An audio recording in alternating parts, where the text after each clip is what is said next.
over the years, we've been always interested in what they call dwarf conifers, and some dwarf conifers will only grow an inch or two a year. You really have to search them out; they're not that commonly available. So And they're expensive because most of them they have to be grafted. yeah. And if you start with a single little stem of a variety, it can take. When you buy them, 10 they're years. this big in a gallon pot. Yeah. And right as clients that come in and say, "Well, I want conifer and I want it to be this big," And not any bigger. and the label says grows to 2 feet by 2 feet in 10 years, but they don't stop growing. Yes. Dwarf conifers just means that they're slow growing Compared to their compared to a regular form of tree. So, like this tree right here, this is a bristlecone, and it's a clone that was found in Colorado growing on a tree.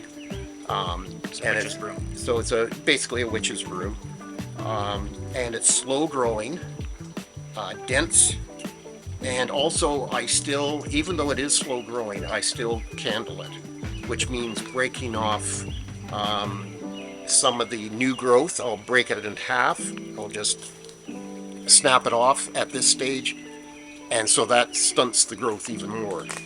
It takes 15, 20 minutes, and I'll do it over a period of a week or something like that. You don't have to do it all at once.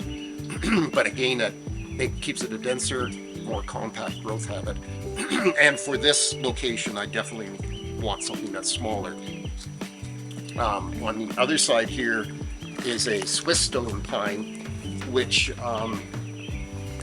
I keep saying it always reminds me of the eastern white pines, because it's very soft, it's airy. You can rub up against it and it's not prickly like a mugo pine or anything like that. Kind of Sembra Blue Mound. Yeah, and so it's got bluish needles, which is quite pretty.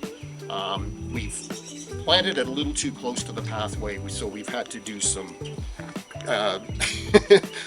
Surgery. surgery to it to just keep the branches from growing that. But I might do some more, not quite bonsai, and it won't be as that one had a bit of pruning done as we well. need to do a little bit. But I need to open it up a little bit more, Yeah. partly for light and partly just to make it balance the fact that now one side has gotten flattened off.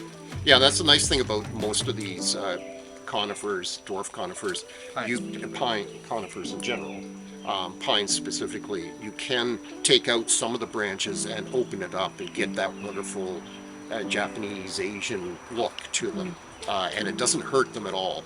That's just the standard Larix decidua pendula, so a weeping larch, and it was.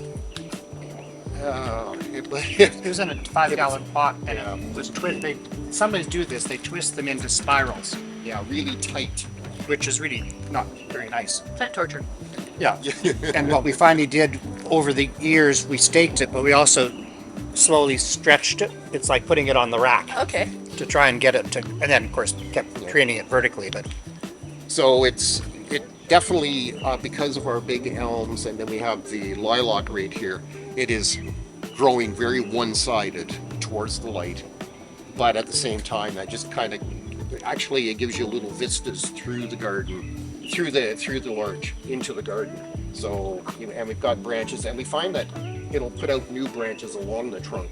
So there's a whole new cluster down here, another starting there, and then up there. So it's not just going to be at the top, but it's just kind of turning it. We're just kind of letting it do its thing without too much encouragement now on it. of course, larches get the beautiful golden color in the fall.